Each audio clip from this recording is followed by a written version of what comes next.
Boom! Okay, so we're continuing from where I left off on my last video. If you didn't see it, you can check it out, link in the description. Now that DeepSeek gave me a structure to build my world around and gave me some DM tips on how to portray the 3 cities the Frost Wardens must journey to, I needed some help fleshing out the dynamics of the cities themselves. This was way too hard for me to do. Remember, novice DM. So I went back to DeepSeek and gave it a prompt based on our previous conversation. And this was it. I said, well, since you're open to giving more help, could you expand on the DM notes you gave? I really like the idea of the personalities for the 3 cities. Could you expand on them some more with characters and a plot for actions for each city? And it went into this. The crystalline spire of Luminous, guardian of the Sunstone Girdle. Concept: a theocratic city-state built around a massive geode-like cathedral. The Sunstone Girdle isn't just an artifact here, it's the heart of the faith. The Sun's promise, believed to be a literal fragment of their deity's power given to save them. They are devout, fearful of the outside world, and deeply suspicious of anyone claiming to be the chosen ones.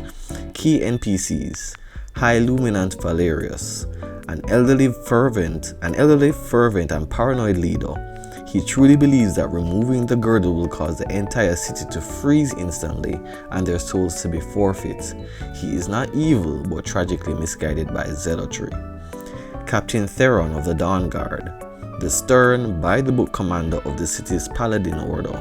He respects tradition and authority, Valerius's, above all else, but his honor is absolute.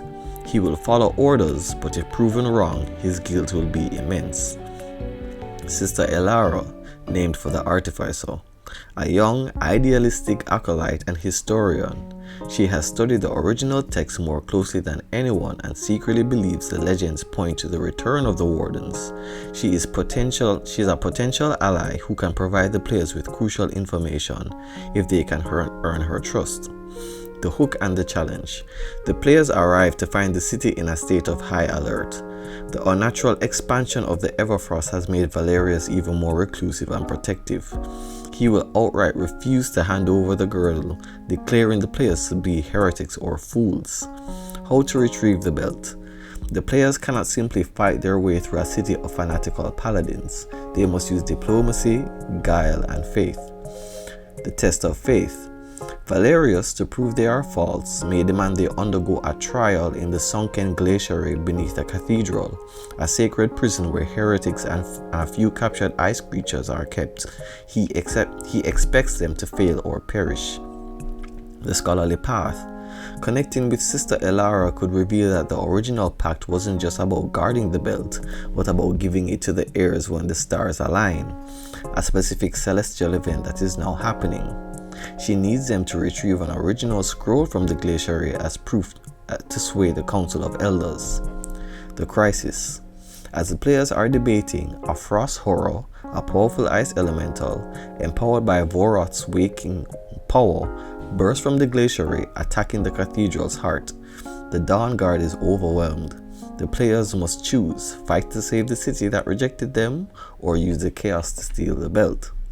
If they fight and save the city, even Captain Theron will be forced to acknowledge their destiny. A humbled Valerius, seeing the Sunstone Girdle react to its true warden, perhaps glowing brightly in their presence, will reluctantly concede and hand it over, begging them to save them all. So DeepSeek goes on to flesh out the other 2 cities, but I won't go through them because I didn't want to make the video too long. But as you can see, DeepSeek completely gave me a proper baseline for formulating the interactions within the city. The real work of using AI with D&D is using descriptive prompts to give the AI to formulate the responses necessary to developing a cohesive story. Once you start using the AI, just continue the conversation. There's no need to start a new conversation when you're ready to ask for more help. Anyway, tune in for my next video where I'll go into how I want to begin the campaign and the help that DeepSeek was able to provide. Until then, may all your roads be a natural 20. Boom!